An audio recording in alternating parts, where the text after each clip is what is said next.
I just noticed that Squall even has belts on his shoes. He has 3 belts on his shoes connected by a little ring. Why? What? This really was the start of when Nomura had his belt phase. And then Zippers was after this, and then I don't even know what his phase is now because I haven't played any of the modern Final Fantasy games for ages. I just find it kind of endearing to see this guy has like moments of being obsessed with certain characters. Like it's very relatable. Haven't we all been that way? Haven't we all? Anyway, look how fancy the goddamn card game looks under the graphical upscale mode. I fucking love it. Just mwah, mwah. We lose! And once again we lose our rarest card to this one Grand Prix. He's collected every one of our summon cards so far. Yeah, from what I remember we have to run over to Balam Town and get the train there to start the first official seed mission of the game, which has my favourite monster in it and all is grand and lovely. Yeah. Hello train, hello train. The train will be departing soon. Please hurry if you're getting on. Why am I giving this train man a posh voice? I appreciate you, train man. You have a cute design.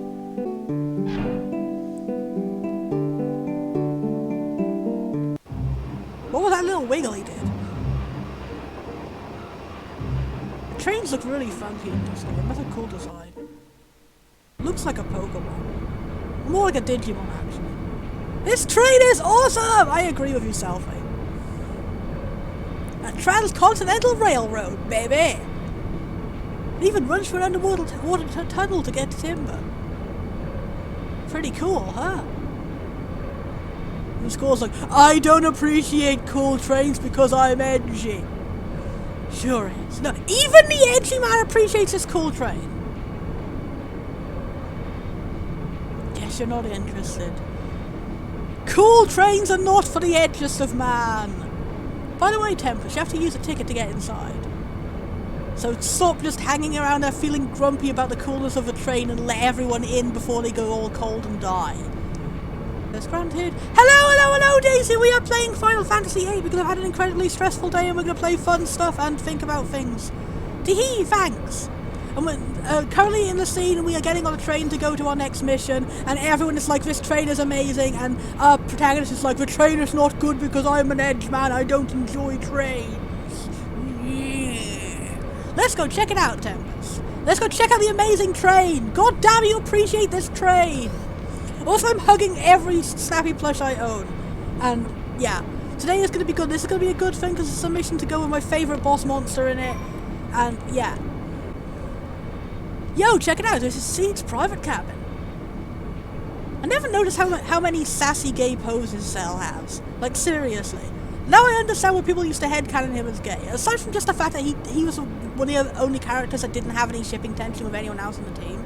But yeah, he has a lot of nice sassy poses and I appreciate it. Zell's a lot of hidden depths. Like he's supposed to be like, the first impression you get of him and the impression that most people just carried away from him the whole game is like, oh, he's like the brash, stupid, lunkhead guy or whatever. Like, no, he's more like, he's not like a rude jerk type of jock or anything. He's more like a super cheerful guy that's like trying to brighten up Squall's day because he sees he's lonely. And like, Zal also has loads of depths. You find out later on, like, I didn't notice that there was actually a bit of foreshadowing here. You find out later on that he's actually, like, he's not stupid. He's actually incredibly smart about, like, specifically engineering, and he's a bit of a nerd for, like, robots and stuff like that. It's just he's not so good at other subjects in school, and people tend to judge him harshly because he has, like, fancy fashion sense. Not fancy, but, like, bold fashion sense and all. Like, I feel like people just gave him a bad reputation because he's got, like, cool tattoo.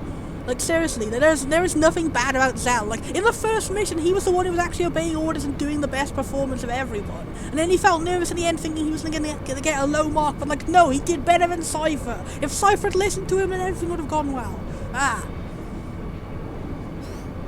Oh, yeah! Awesome! Zal deserves to have a cool room in this cool train. I love trains. Train, train, take us away. Take us away, far, far away. To the future we will go. Such a nice breeze.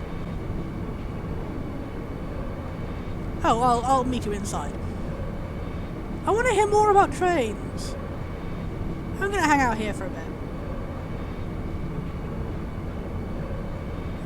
Oh, no more train dialogue. I appreciate that. You get like the Selfie's hidden train song if you make the effort to talk to him more. Oh my god, Squall has 3 belts on one leg. He's got 3 belts around his waist. He's got 3 belts on each shoe. What is with this man and belts? Yeah.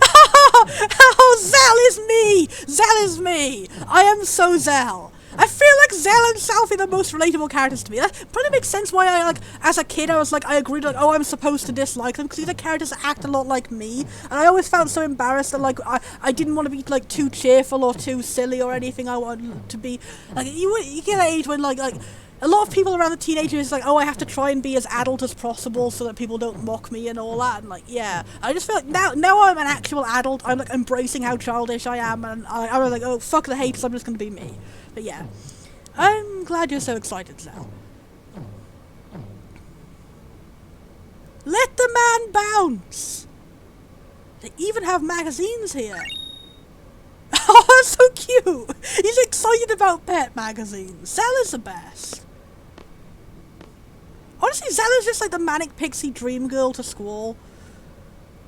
It's pretty damn amazing. It pays to be a member of it. Like, seriously, Zell and Renoa have such similar personalities, and like, I feel like the only reason Renoa became like Squall's love interest and like he responded more positively to her than Zell is literally just because heterosexuality. Like, seriously, Zell, I appreciate Zell. Zell was like the first person who tried to be friends with Squall, who wasn't like, you know, already like his teacher and everything. And then Squall just reacted so coldly to him, and Zell never gave up and continued trying to be friends with him. And finally, in the end of the game, Squall is finally gonna like have character development and appreciate the friendshipness of everyone. God damn it. It's pretty damn amazing. It pays to be a member of Seed. I love it. Zell is so relatable too. This is me when I first went in a hotel. That was so cool. Like, seriously, I was mind blown by everything. Like, you have to put a little, like, well, seriously, like, earlier when I was like, oh my god, you have to put a little key in the door to get in. I was like that when I was in a hotel. I was like, oh my god, I have to put a little key in the door to get in. It was so cool. Tempest, you know anything about Timber? I don't care, cause I'm Grumpleman's protagonist man. Every time I get an opportunity, I will pick the most polite to Zell option. Green. Thought so. Well, let me fill you in. Timber used to be a country surrounded by deep forests. The forests are gone, but the owls are still around. That's our code word we have to remember to say when we meet the rebels. But 18 years ago, Galbaldia invaded. Specifically around the same time you were born, Squall. You caused all of this! Your emo energy! Nah. Timber fell quite easily to Galbaldia, so now Timber's under Galbaldian occupation. Said there's a whole bunch of resistance factions, big and small. Smig and Maul. And? Nope, that's it. Thank you, Mr. Know-It-All, Zell. Hey, no prob! God, I love Zell. He's so positive, seriously. Even when Squall is being a jerk to him, he's just like, I'm gonna continue to be your good friend, Zell, who I love. Who love you and you loving. Oh no, I forgot there's a flashback interruption here. Damn it. So we might not get to the part I really liked by the end of this stream unless we keep going for a few hours. Ah. I'm not feeling well. Dun dun dun. Or dramatic foreshadowing of a brief interruption of the gameplay here. So get some rest if you're tired. I'm really sleepy. You okay? Hey, huh? What the? Something's wrong with me too. I feel sleepy. What's going on? Ugh! Really horrifyingly annoying high-pitched noise.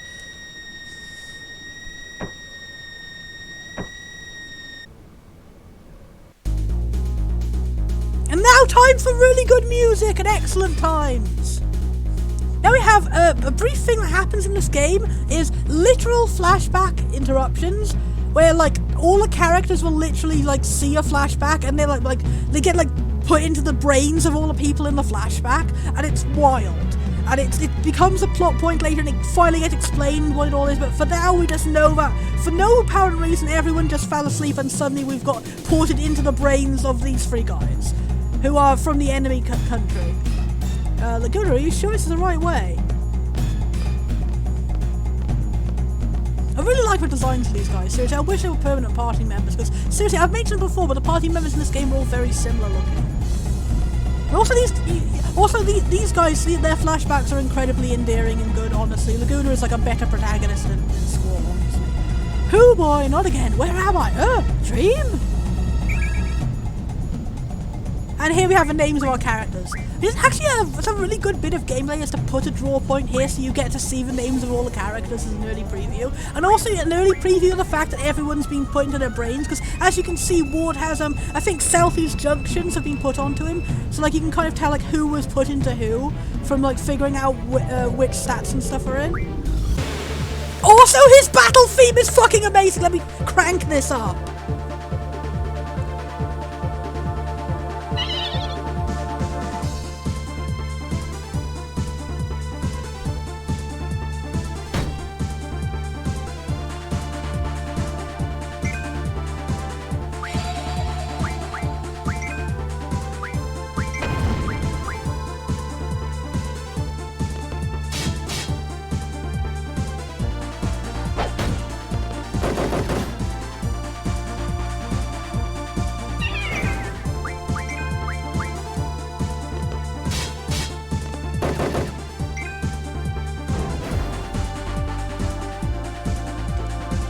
So I'm just going to pause this for a bit so we can jam out.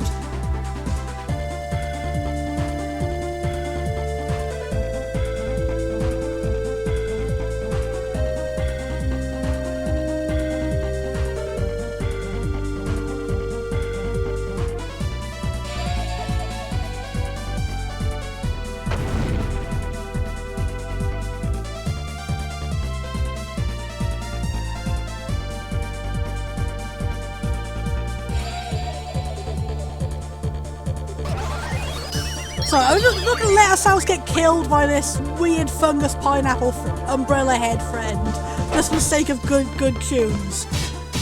But God, the tunes. God, the tunes. Yeah, seriously, this is literally one of the best songs in the entirety of Final Fantasy history.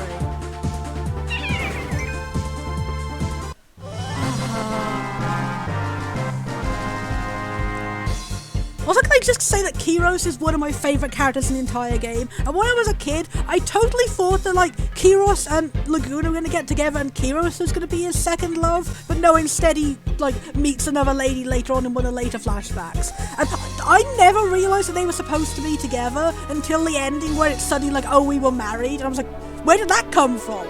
But, like, apparently I'm really bad at, like, detecting heterosexuality. But seriously, Kyros and Laguna have such a good, like dynamic to them. I want to hear about the past of, like, Kyros, Laguna, and Ward, and, like, how they became friends, and other adventures that they had. Seriously, I want a whole game about these guys. Exactly! This game has so much good stuff in it, but it's not a good game. And I don't know how they managed to do that. Serious. Like, I feel like you could take, like, any scene of this game and make a whole new game out of it, and it would be better than this game. Like, seriously, like, Laguna and Eva, Kyros, or Ward would be, like, a much better ship than Laguna and, like, the Julia lady who he had no... Like, it always weirded me out so much how, like, the whole, like, point of this flash... Like, not... I don't know if it was this flashback or the next flashback. The whole point of it was, like, Laguna, like, has a crush at first sight on this lady he doesn't know, and then, like, they fall in love immediately when they don't really know each other or have any established, like, reason to be in love aside from just, like, how they look and they feel like they look attractive and stuff. But then, like, he has this whole, like, established backstory and, like, like, there's even, like, flirty teasing from Kyros in this game, if I remember correctly, and, like, I feel like, come on, man, come on. Like, you could have, like, I'm not even, like, I don't like heterosexuality or something. Like, Final Fantasy IX had a really well written, like, I was, like, the only Final Fantasy game I've ever played where I've actually shipped the main couple and felt like, oh yeah, there was actually a good thing there. Because it was well written, and they had, like, a dynamic, and they had, like, multiple levels of feelings about each other, and it wasn't just like, oh, attractive. And like, it actually like criticized that whole idea of just like seeing someone at first sight and going, oh, I want to protect the damsel and all that. That was the whole point. It was like Sedan's plot started with him being like that, just going, oh, she's pretty, I want to protect the damsel, and then he like genuinely fell in love with her after. He starts off as a playboy guy who like does this with every woman he sees. He's just like, oh, ha ha, I'm falling head over heels for you because I just like all I really care about is like having a quickie basically. And then like he's like, wait, why can't I stop thinking about it? And then it's like, because she had like a cool personality, and he's generally starting to fall for it. And then throughout the whole game, you get like these points of like the points of Sedan fucking up and being like a playboy guy, and then like not getting rewarded for that, and it's clear that he needs to like develop out of it and like have a genuine like connection with this lady, rather than just being like, let's start going out immediately because I'm a boy and you're a girl and such. And then that moment of him like groping her butt and like getting slapped in the face for it, and taking a long time for him to like win back her trust after that. And there's a whole point of like, and he asks someone out in like a bar earlier, and he used a certain line in here, and he used the same line on Garnet, and was like, oh shit, I fucked up. And then like Sedan fucks up so many times, and he like has genuine character development of realizing, oh no, I am not treating women correctly, and like this is not how I should treat someone I actually want to spend my life with, as opposed to just like have a bang and leave. And like the chemistry was like multi-layered, and they had like lots of screen time showing them together and developing through this. And it wasn't just the same thing of like, oh, we dislike each other at first, but now we suddenly like each other without any real reason for it. You had reasons for it. They started off liking each other, then they disliked each other, then they liked each other again because of genuine character progression. And sorry. And I can't remember what really goes on with Renoa's plot in this. I have no idea how to compare it to this yet, but like I just remember that Laguna's plot with his various love interests was a little bit awkward. Yeah. Anyway, Ward comes along. Ward was my I think Ward was my favourite design of the three characters as a kid. But later on he gets I don't want to go spoiling stuff and all that, but like he gets like the smallest amount of role out of the three of them. So it's like and like you don't really get as much of a chance to love him as the others. But seriously, that's why I think this game, we should have just had a whole spin-off game about Laguna and his pals and their history and their story. And seriously, no, I have no idea who that is. Yeah. I don't tend to read romance books because they tend to be like, again, no chemistry stuff, like all these stereotypical goddamn like cliches of like a heterosexual romance. All you need to do is just have a boy and a girl and shove them together, and you don't need to actually give any sort of like constructive reason why they would be like forever lovers. You just say it, and like that's why I generally do not tend to read like hetero romance books like that, because like again it's like 9 out of 10 times you're not going to get any actual romance. You're just going to get, well, we're fucking now. Anyway, in conclusion, that's why these three should be the OT3 of the game.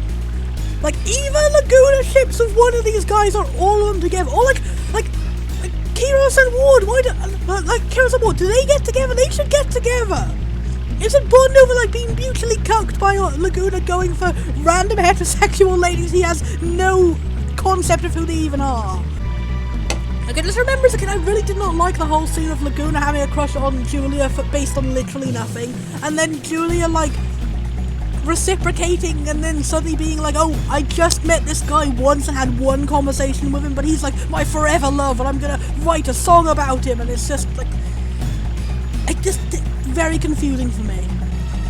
Ward, the best and cutest character, and like the only playable character in the entire game with a different body shape, says, hey, aren't we here to fight a war, against the almighty Timber Army? Yeah, so why are we wasting our time messing with these animals?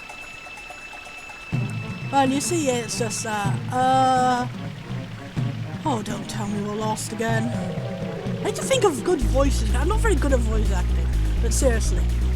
I feel like Kiros is like a soft-spoken, snarky character who had probably like a similar type of voice to Kistis, I guess. And I feel like Ward would have like a gruff voice, but he's a very soft and kind. Anyway, we're going home. Dealing City, here we come. Well, wait, Laguna! I love Ward's little run in this scene. Seriously, this game is so good for character animations.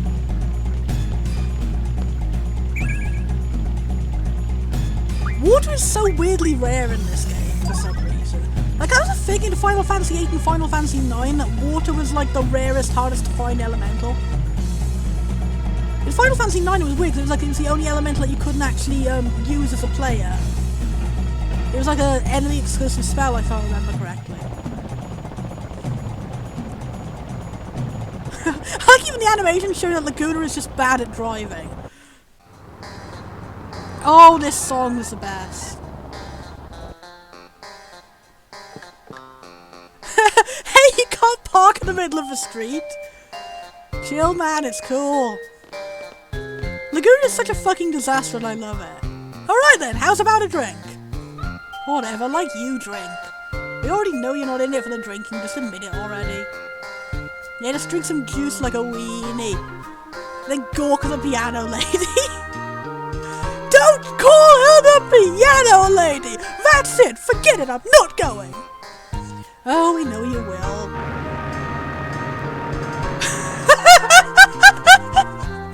I never noticed that detail as a kid.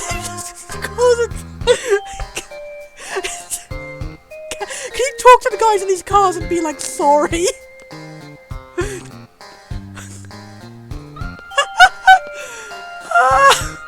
I'm sorry, that cracked me up. Sir! This music really fucking sums them up, doesn't it? For some reason I remember this music as being in Final Fantasy IX instead. I don't know, I guess it's because Final Fantasy IX has a lot of a similar feeling to this, I guess. Final Fantasy IX is really like if all the characters were as endearing and funny as these three. I think that's the right place we have to go to see the piano lady who's not the piano lady. Got the hearts for the pianist in the hotel bar? Yes. Yes, he does. That is the plot we are currently doing. The entire existence of this plot is just Laguna is very heterosexual today. I just realized, did we literally just walk out of whatever mission we were supposed to be doing for the army and just be like, oh, we're getting drunk today instead? Laguna is such a disaster, man. I love it. It's such a good parallel, honestly. We have Squall who's like also trying so hard to be serious and be a good protagonist and like, I'm the best and the coolest, and he comes off as such a fucking dork. And we have Laguna who is actually like a complete failure in every way and somehow comes off as more endearing and like actual protagonisty than Squall is. I wonder if anyone actually has drawn like shipping fan art of these three. Because seriously, man, they got more chemistry than any other heterosexual pairings. Like, seriously, it's just such a good, like, it is a good, like, basis for a ship to just have characters who genuinely act like friends who enjoy each other's company. Like, the whole idea of, like, a ship of people who actually enjoy each other's company is, like, weirdly uncommon, and I don't understand why. Like, why is it so often treated as a thing of, like being in love with someone means, like, constant drama and constantly fighting and having nothing in common and there's nothing you like about them except the fact that they're sexy. Like, that's what I dislike about a lot of, like, forced heterosexual pairings, is that there is no basis for why you should think a ship is shippable. There is just, like, nothing but they're sexy, I guess. And they're straight. And just the assumption that any two straight people put in a room will instantly fall in love with each other no matter what. Regardless of chemistry or, like, compatibility or anything. I'm blabbering on a bit. Anyway, I like the design of the hotel concierge. She's got a nice little waist. I want to save so we can see all the little character portraits for our better and more superior party. Look how cute they are! Look how cute they look together! Seriously! They got really cool character designs! Like, they have way more appealing character designs than anybody else. Seriously. And when you get to see them in casual clothes later on, they look even cooler. They have really cool fashion too. Like, seriously, Kiros is like one of the best designs in this game. He's so cool. And Ward is also really adorable. Like, Ward is one of the best character designs for, like, adorable, endearing, and huggableness. And Kiros just looks genuinely cool. Like, if anything, Kiros looks as cool as Squall thinks he is. Welcome, without a reservation, you need to pay in advance. 100 gil to stay in this fancy hotel. Wow, this place is good rates. Thank you very much. Please have a pleasant stay.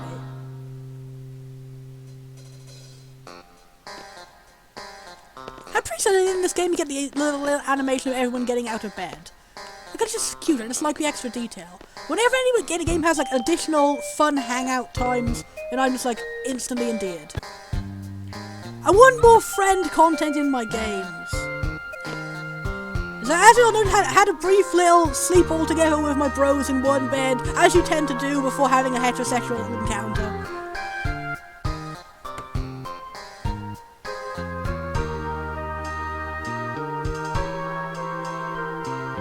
Welcome, your usual table is ready. What? What's wrong? I don't know. That's the interesting part, is that sometimes you get dialogue parts where it's like, you get the dialogue that it is like Squall and Co. reacting to seeing this flashback and being like, what the hell is going on? And then if you pick them, Laguna, it's like, wait, why am I confused? What's going on? This is a normal day. Like, it's so interesting, this whole concept. It's like, you are seeing a flashback from the perspective of being stuck in a guy's body, but like, you could only like vaguely influence what he's doing. It's just interesting, like you have like Laguna's personality doing all the same things he actually did in this memory, but then you also have Squall's personality like stuck in there for the ride and like making commentary on it, which is interesting. As of today, I'm assigned to the Engineer Corps. Nice to meet you all. What a joyous day for me. Please everyone, don't try to stop me. I would like to propose a toast to myself.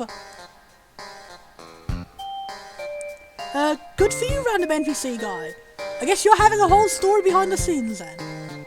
Listen up, soldiers, I'm sure this private bodyguard better not make a pass at her. Oh, trust me, we are going to.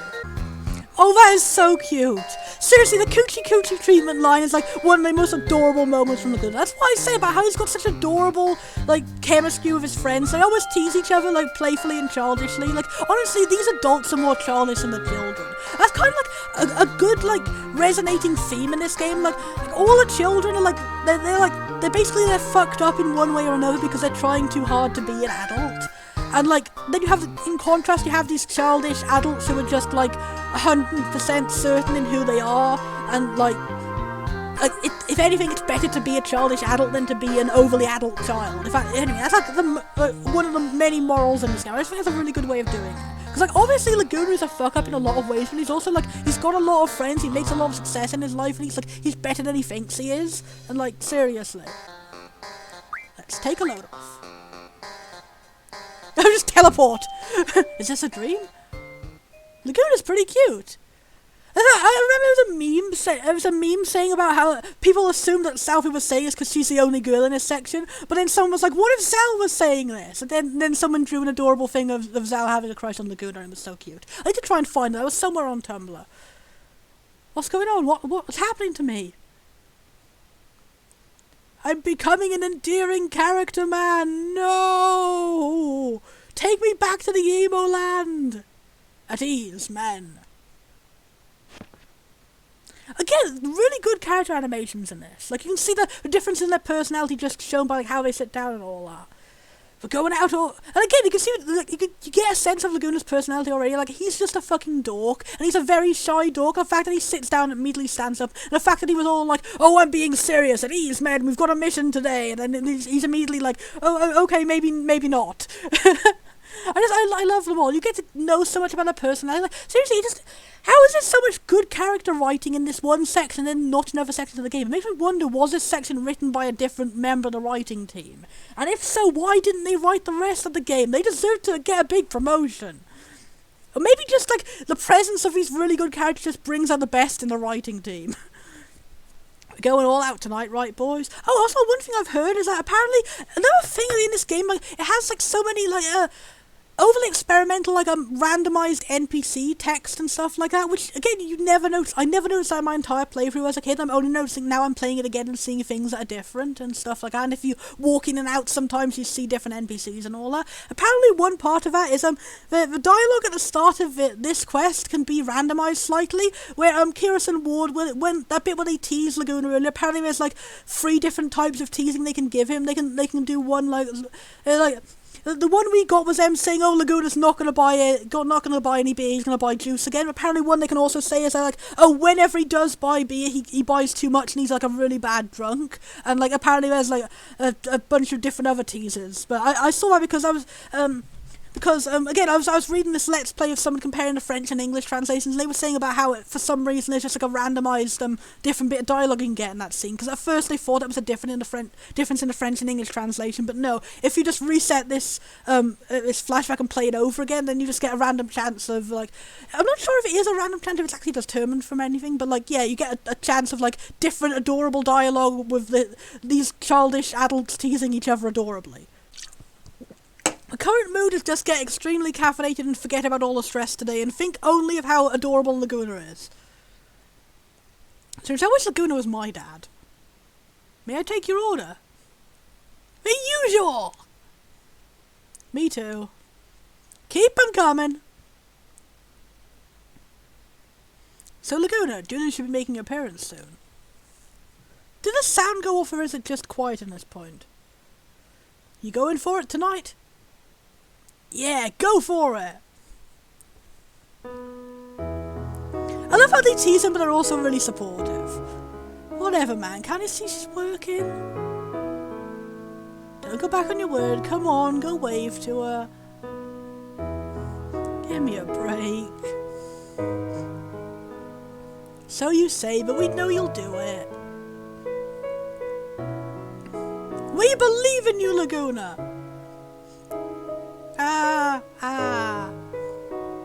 Soldiers, don't bother me in my time of bliss. I'm a second to sneeze. I think I inhaled some of my energy drink up my nose. Ew. Ew, ew, ew, ew. See, I'm messing up worse than Laguna! To be able to listen to Julia play on a day like this. Oh baby, it's just turning out to be a lovely night. I believe in you random recently promoted man whose story was apparently happening off screen.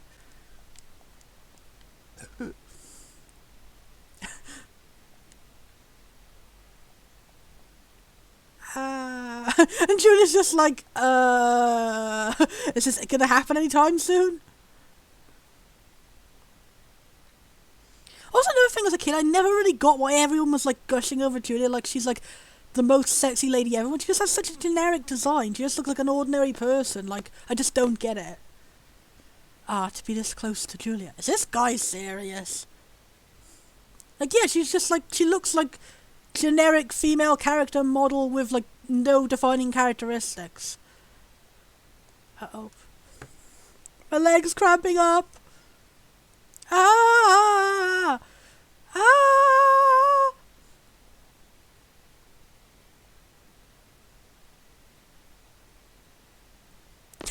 Oh, poor Laguna. The other thing is, as a kid, I assumed he was pretending that his leg cramped up because he got nervous and he wanted an excuse to run away. But now as an adult, I know that, like, panic attacks can literally cause, like, physical symptoms in you. Like, I've had that. Like, it's not, for me, it's not my leg. It's, like, I could tend to get, like, really queasy when I have a big panic attack. And, like, I have, like, a situation where, like, for some reason, only my left eye tends to, like, go all blurry and not work. So, yeah, I can totally relate to this now, Laguna. I'm sorry I misjudged you.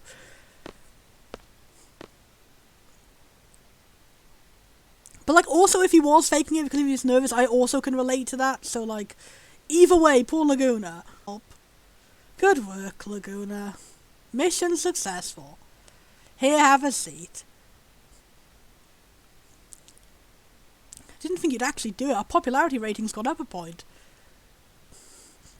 Yeah, but you've got a pretty pitiful figure up there. I think you're about a -3 on the manliness scale.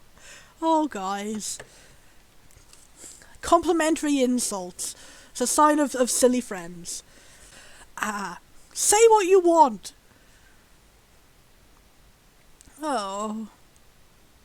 Julia sure is pretty. Huh? Laguna, we're taking off. Hey, what's the rush? We're supportive friends! It's on us tonight. Relax and stay a while, Laguna. We're being supportive friends! Subtly! May I?